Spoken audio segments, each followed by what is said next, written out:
Welcome to the Soar Podcast, the place for creative entrepreneurs with limitless dreams and unconventional stories who want to build healthier, happier, more profitable self-employed businesses.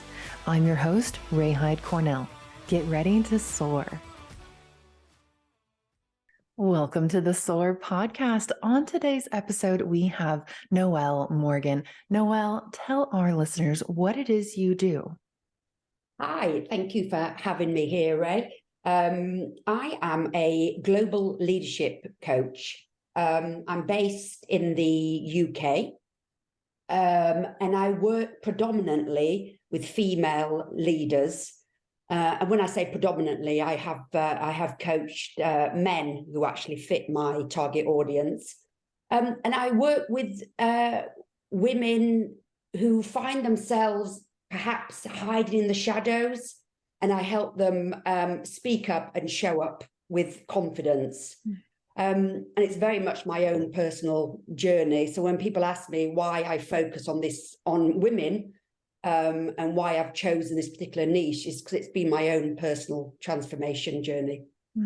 And what does that really mean, speaking up? I mean, especially in the digital world, I feel like that can mean a lot of things. It could be on Facebook, be on Instagram, be on LinkedIn, run your own events, host webinars, run your podcast, show up for sales calls over Zoom. I mean, it can look a number of different ways. What does that actually look like when you say speak up? To me, I spent 20 years in corporate in doing HR and executive coaching, and I was an exceptional hider. So I lived and worked both in the US and the UK, and I found myself in meetings or with people who had a louder voice than me, or who could who weren't an introvert, as I am. I would find myself being talked over, or I would doubt myself in terms of, because I needed a bit longer to think about an answer, I wouldn't actually use my voice and I wouldn't actually give my opinion. And especially perhaps if it was a room full of men, I would kind of like make myself feel small. So I would hide. And I find with the women that I work with, who are also in the pharmaceutical industry, where I spent a lot of my time, it's the way women have been socialized. Don't speak up, don't ask for what you want, don't express your emotions, be nice, be a good girl, don't say how you feel, don't ask for help. So speaking up covers, a number of different areas. And what did that do to you personally and professionally when you spent all this time being, I like how you phrase that, an exceptional hider? Oh, I was so good. I would have got a gold star for being an exceptional hider. I mean, my 20 years in corporate were fantastic. I had wonderful opportunities, like living and working in the US, as I said. But I felt like a bit of a square peg in a round hole. I was very good at playing a game. I was very good at wearing a mask. But I actually lost sight of who I was. So I actually didn't know the true Noelle, because I never used my voice. I never asked for what I want. So I wasn't being true to myself. I was betraying myself in a way. I was betraying myself by trying to fit in, and not use my voice and not speak up. And how did you realize that was actually the problem? Especially after so many years, we often think, oh, the problem is my boss or the industry, which those are definitely contributing factors, but you realized that it was something that you had control over and you could then affect. Yeah. So as part of my HR role, I moved into an internal coach role in a particular pharmaceutical company. So I fell in love with coaching, and that had always been my sweet spot. I mean, I love the HR, but it was the coaching bit that really kind of like set my soul on fire. And I invested in myself because I knew that I wanted to do more with coaching, and perhaps eventually, you never know, have my own business. So I actually invested in a coach for myself as part of this whole process. And she did an assessment on me, which I actually use myself with my clients, called Energy Leadership. And I think, as I mentioned to you before, it was literally life-changing, because this assessment looks at our energy and how we show up on a daily basis. And it was like a mirror being held up in front of me. And I saw that by wearing this mask and not letting anybody in and not showing people who I really was, I was an expert people pleaser. I was all about everybody else, but the rest of the time I was pretty pissed off and pretty resentful and pretty, not really knowing where I was going. So I think for me, that energy leadership assessment was literally, I would say it was a lifesaver, because it actually showed me exactly where I was holding myself back. When you say it was life-changing, what was the process that you went through to realize that that was the issue, transform it, and how did your life change on the other side? I think through the type of coaching that I was coached by, and the type of coaching that I do, it's about recognizing that your inner environment creates your external environment. It's very, you said at the start, it's very easy to point the finger and blame and say, oh, it's my boss or it's the organization. And yes, there are challenging bosses, and yes, there are toxic organizations. But I think when I realized that it was all down to me and I could have choice as to how I showed up and how I lived my life, that for me it flicked the switch. And all of a sudden, this kind of like this huge light bulb moment went off inside of me. And I thought, my gosh, I actually do have control over my life. It's not about kind of like playing the victim and, looking for someone to blame. It was basically all down to me. And that, Ray, was refreshing. Yeah. Really, really was. I think one of the most impactful aspects of an experience like that is that oftentimes when we're unhappy in our work or unhappy in our lives, we feel stuck and we feel helpless and we feel frustrated because we're hitting these walls. But in your story and in so many stories, as soon as we realize, wait, this is in my control, I can actually have an impact on the world outside of me just by affecting what's inside of me, then suddenly you're no longer stuck. You're no longer helpless. You're no longer hitting these brick walls. You are actually transforming everything that you thought that was out of your control. Yeah. I always think of it as if it gave me permission to breathe.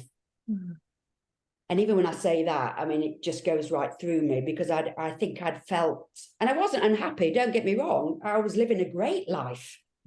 But I felt, it gave me permission to breathe and just to take off all this armor that I'd been, carrying around me, this baggage that, wasn't even mine to hold on to. Yeah. And you said that prior to you having this realization, you didn't know the real Noelle. How does your self-identity differ now compared to then? Like, who are you now that you weren't before? Yeah, that's an amazing question. I am somebody who has healthy boundaries. I have somebody who knows how to say no. I'm somebody who knows how to say yes. I'm somebody who knows how to connect with others rather than isolate myself. I can't explain it. It's just, even even when people who meet me now, who knew me back then, you can see this kind of like, something's a little bit different here. And I've just learned, I've learned to be kind to myself and to love myself. So and that was huge. Yeah, that's priceless when you're, a lot of us walk around every day with this bully on our backs, and it's ourselves. Yeah. And we're beating ourselves up. We're setting ridiculous standards. We're being kind and compassionate, understanding to everyone else, but not to ourselves. And so when we're feeling stressed or low energy, all we need to do, and I say all as if that's a simple thing to do. It's not. It's very challenging. It takes a lot of self-awareness, but really all we need to do is change how we're treating ourselves. Yeah. So now in the work that you do with your clients as a leadership coach, tell me about this energy leadership concept, because energy and law of attraction and manifestation, these are things that I talk about a lot, but I feel like the energy leadership is a different paradigm that people can learn a lot from. Yeah.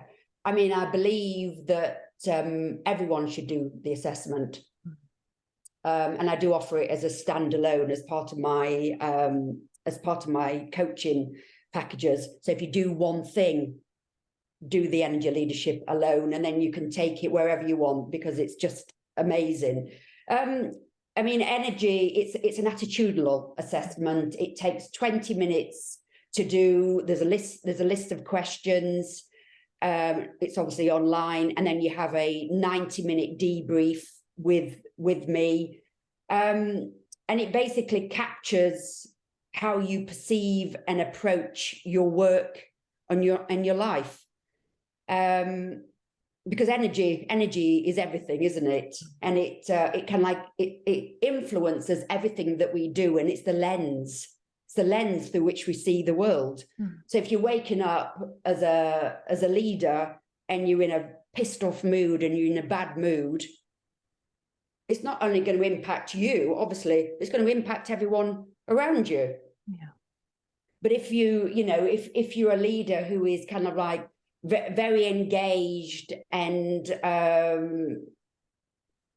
reach out to your team for ideas and very collaborative, you're going to attract a completely different bunch of people. And I think, how we do anything is how we do everything. So your energy at home is going to be the same as your energy at work. So this assessment, it's the ripple effect of it. It will show up. It will show how you are in work, but it also will show up how you are with your family, with your friends, with your children, with your partner, with your husband, with your wife. And I think for me, that's, if I could encourage everyone just to do one thing, it would be to actually look at that.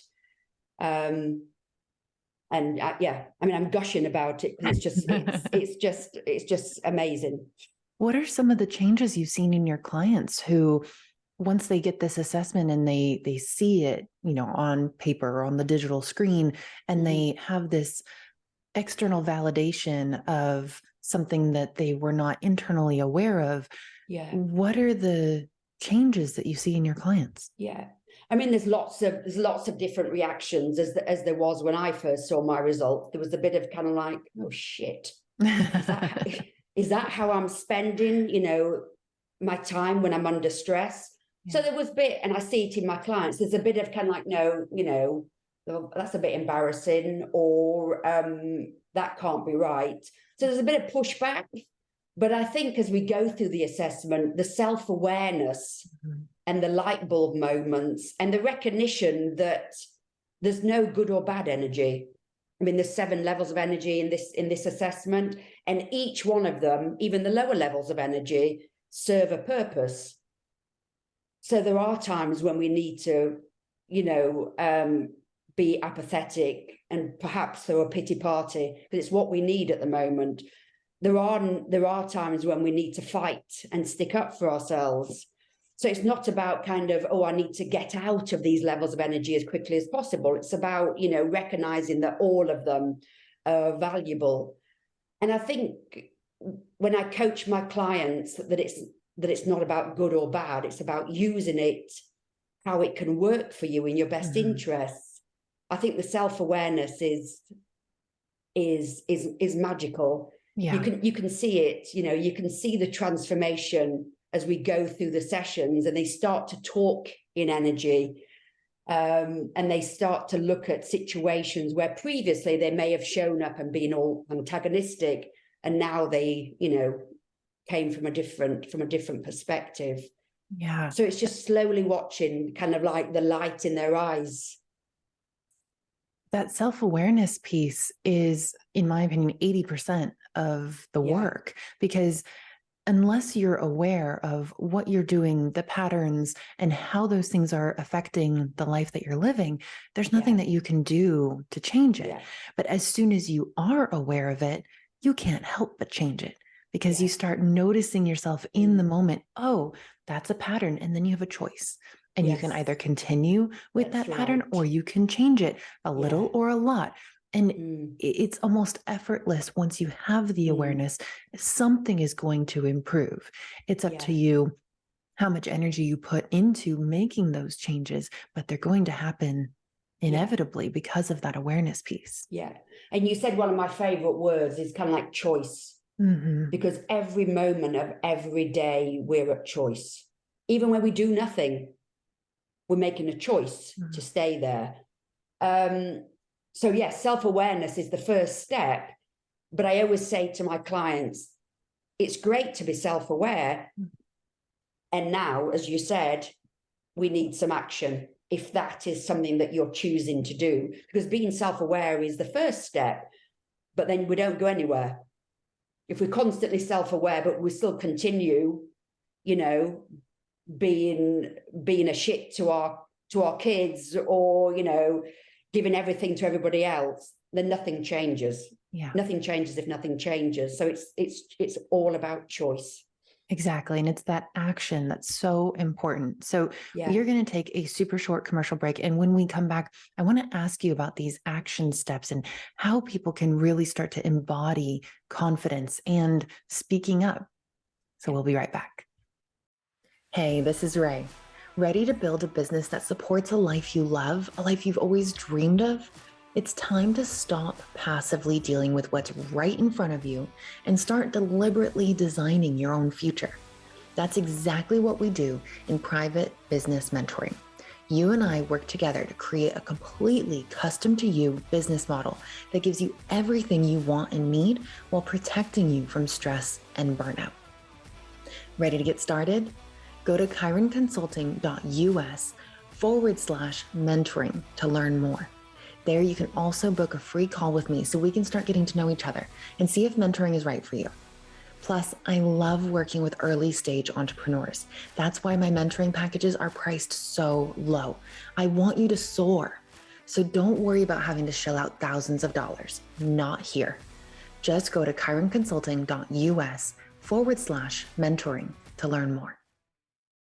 We are back with Noelle Morgan. So Noelle, you've been telling us about this energy leadership and really this assessment that gives you awareness of the patterns that have been keeping us, the patterns of choice and behavior that have been keeping us in places where we don't want to be necessarily.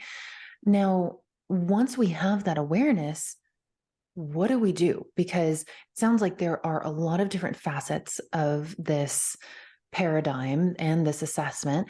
Where can someone even begin to get started changing the way that they show up? Yeah. I mean, it depends on the choices that they are prepared to make. It depends on whether they wish to invest in this in themselves. Of course, coaching for me, as I've said, I mean, I've been in and out of coaches and therapists probably since I was about 20. So for me, getting the support of somebody is I mean, I don't believe I mean, we can all read about it, we can all get the books, but I think getting the support of somebody who is your guide and your mentor and your coach and your mirror is it's a beautiful investment. It's a beautiful gift to give to yourself. Yeah. And that mirror piece is something that I think a lot of coaches talk about and people have heard, but I don't know if people really understand what that means. And this is kind of like when, let's say you're 15 years old and your mom tells you, clean your room, clean your room, clean your room, clean your room. And you're like, oh, I'm not cleaning my room. I don't want to clean my room. I don't need to clean my room. But then one of your friends comes over and they go, whoa, your room's a mess. You need to clean your room. Suddenly you hear it and you're like, oh shit, I've got to clean my room. It's like that sort of thing where we live patterns of behavior and speech and relationships so often that we become numb to them almost. We don't see them anymore. And when you're working with a coach or a mentor, that mirroring is when that person who you trust and you respect their opinion reflects back to you, hey, actually, do you see this situation that you're in? Do you see this pattern of behavior? Do you see that you said this same thing in this session 14 times? Yes. Are you aware of that? That's what that mirror is. And that's the mechanism that finally allows us to go, aha, oh, I see now. And it's a very empowering thing as opposed to what a lot of people might think of it as being a critical or judgmental sort of thing. When you have the right coach, it's very therapeutic. It's data. Yeah. That's all it is. It's data. It's like being back at school, and I love the bedroom analogy, but it's like being back at school and, playing with the test tubes and, in chemistry and kind of like mixing two ingredients together and say, oh, if I do that, then this happens. Or if I do that, then it froths a bit. It's simply data. And the beauty of coaching, as you said, it's a non-judgmental environment. Somebody's holding the mirror up and saying, as you said, can you see how you have created this outcome by perhaps the way that you have shown up in this situation? But it's through a lens of non-judgment and compassion. Not about beating somebody up and saying, I can't believe that you did that. Right. It's about being kind, and it's about being loving, and it's about saying, oh, look, that's interesting. Now let's get curious about this. I wonder what happened here. I wonder what happened to make me, respond the way I did. I wonder what happened to make me think that it wasn't good enough for me to have to voice my opinion in that room full of men. Let's get curious. But it's looking at it constantly just through the lens of data, not through something that's good or bad or necessarily needs to change. You make a choice you make a choice if you want to change it or not, depending on how it's working for you. Right. And you and your coach are coming together with a shared goal, which is whatever goal you set at the beginning of that coaching relationship. If it's to get a promotion, if it's to leave your job and start your own business, if it's to ask for a raise, whatever the case may be, you're coming together with that shared goal, and your coach is there to help you achieve that, not to criticize you for, oh, why haven't you done this before? Or why do you keep doing that? It's not like that. It's the mutual accomplishment of that next level you want to get to. Yeah. And I think what people don't realize is the ripple effect of coaching. So you may come to a coach and say, I want to be promoted, or I want to leave the organization. So they come to you with one idea in mind, but then they don't actually realize the ripple effect that it actually has in all facets of your life. So you don't just walk away with the promotion, you walk away, a more evolved and expanded individual. Yeah. And I think this is where the confidence piece comes in. So confidence is one of those things that we all know we need. And yet it's much easier said than done. Yeah. It's much easier to say, oh, be confident, hold yourself tall, but to actually embody confidence when self-confidence it's something that is either nurtured or stifled within ourselves. Yeah. So this is a very complicated mechanism, and it's something that is also based on years from childhood and adolescence and our early adulthood and experiences, feelings, things that we can see, things that we can't see. How do you even begin to help someone improve their confidence when this is such a tricky self aspect to master? Yeah. And confidence is a funny thing, because I struggled with confidence for so many years of my life. And I almost thought it was something that some people had, and it obviously wasn't me, and some people didn't. Yeah. And I would see people stand on stages in front of thousands of people, which frankly would make me want to throw up. And I'd think, my God, they are so confident, and how can they do that? And I can't do that. Well, the first thing is I never want to do that. But the thing about confidence is, if you look at what's behind it, I can't ask for a raise, or I can't say no, or I can't ask to go shorter hours. Why not? Because I'm scared. And it's just fear. Yeah. And the thing is, it's fear, not danger. You're not going to die. Danger is kind of when you're walking down a dark alley and there's, someone dodgy walking behind you, and you think, oh, I've got to get out of here, and you run for your life. Speaking up, asking for what you need, putting in place healthy boundaries, is not going to kill you. So I think for me, when I learned that, I learned to become more confident by simply realizing that I wasn't going to die. If I messed up, so what? Yeah. Yeah. So I think you get more confident by actually just simply doing the thing.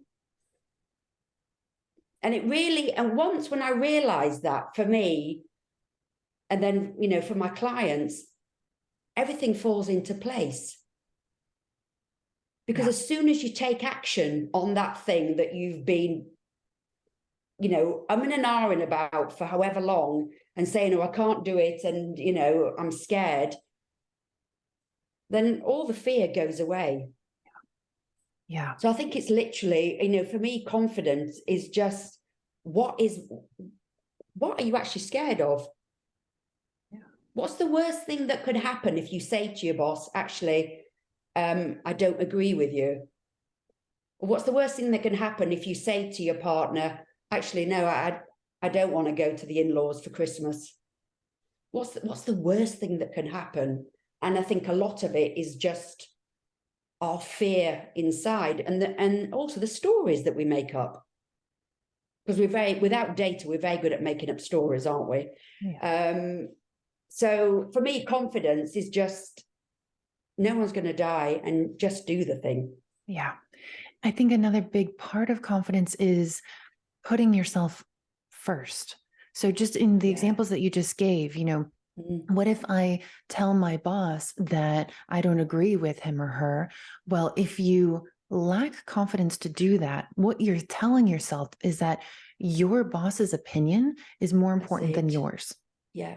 Whereas if you have the confidence to do that, then you're telling yourself that what you have to say is valuable, and it's not more or less valuable than what your boss has to say, but it is valuable and needs to be said. So in that way, and with the going to the in-laws for Christmas example as well, you are using, or I should say, speaking up is a mechanism of confidence.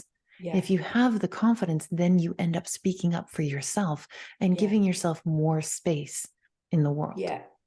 And I'm glad you said that, because something that I say to my clients when they start to work with me, you're not broken, You don't need fixing. There's nothing wrong with you. You're already fabulous and fantastic at what you do. So it's about coming from a place that we're already whole. I'm already whole, and I have as much right, as you say, to actually ask for what I want as the person who may have a higher title than you as the person across the table. Yeah. So it's that belief in yourself that, hey, fucking hell, yeah, I've got an absolute right to ask for what I want here, because this is me. And I think if you continue to put everyone else first above yourself, then, you know, you'll always come second place. Yeah. And this starts to get into much bigger existential topics, which Yes. for me, it's like, what's the point? What is the point of life? Is it to be walked all over and just to be a cog in the machine? No, you are here for a purpose. And in order to do that purpose, you have to show up, you have to speak up. It doesn't mean you have to get on a soapbox and start your own radio show and rant about all the things that piss you off in the world. That's not what this means. This means saying that you have value here, that you are here for a reason. Yeah. And when you have a feeling or a spark of intuition or an idea, that is meant to exist in the world. And so for you to keep that in is selfish. You're not fulfilling your purpose. Yeah. So you need to speak up. And I always say to my clients, imagine that it's 5 years from now. Imagine it's a year from now and nothing changes. That's a scary Imagine thought. It's a year from now and you continue to put everyone else first above yourself. What's going to be left of you? How's that going to feel? Yeah. And I think when you put it in terms like that, it's kind of like a bit of a, shit. Yeah. I don't want to carry on in this same vein. Because no one's getting out here alive. Yeah. We only have one life, don't we? So why waste it worrying about what everyone else thinks? Exactly. Yeah. So how can someone start to implement these principles, this concept of speaking up, of self-confidence, of energy leadership? What are the small ways that someone can start to embody that in their day-to-day life? Try it. Simply try it. I mean, I don't have any amazing scientific way other than, use your voice. For the first time, ask for something, ask for what you need. Speak up in a meeting, even if you're nervous and you have an opinion about something, write it down if that helps, and speak up, say it. And see how that really feels in your body after you've done it. Of course, you'll be nervous. Of course, you might fumble and maybe not, say it as articulately as the person next to you. Who cares? You've said it. It's about taking baby steps every day.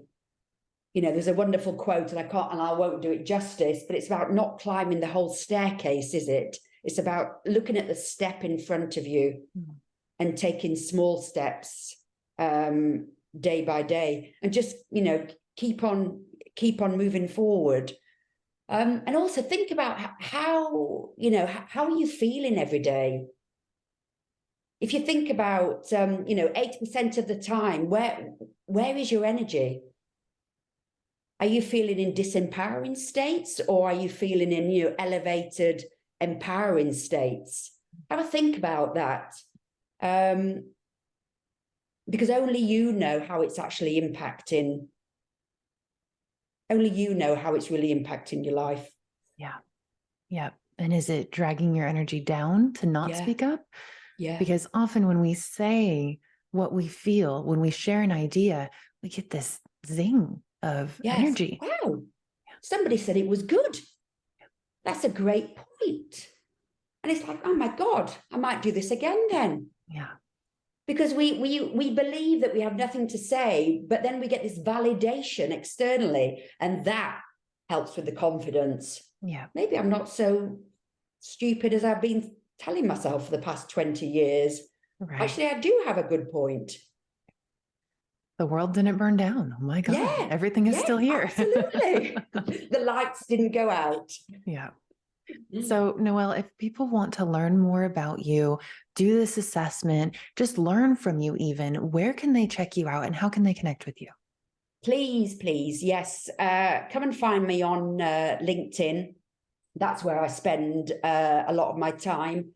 I talk on there about energy leadership, and I also post, maybe once or twice a week, some blogs. So please connect with me there, or send me an email at hello@coachnoelle.com. Just if you're curious and you want to have just want to have a chat. And yeah, I'd love to talk to you. Perfect. We will put all of those links in the show notes. Thank you so much for being here, Noelle. This has been absolutely fantastic. Thank you for having me as your guest. I've loved it. Thank you very much, Ray. Thanks.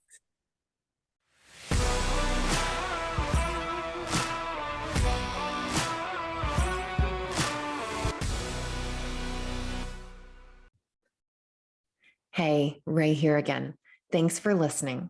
If you liked this episode, please subscribe and rate us in your favorite podcasting platform. Want to be a guest on the show or know someone who has an amazing story of entrepreneurship? Apply on our website at chironconsulting.us/podcast.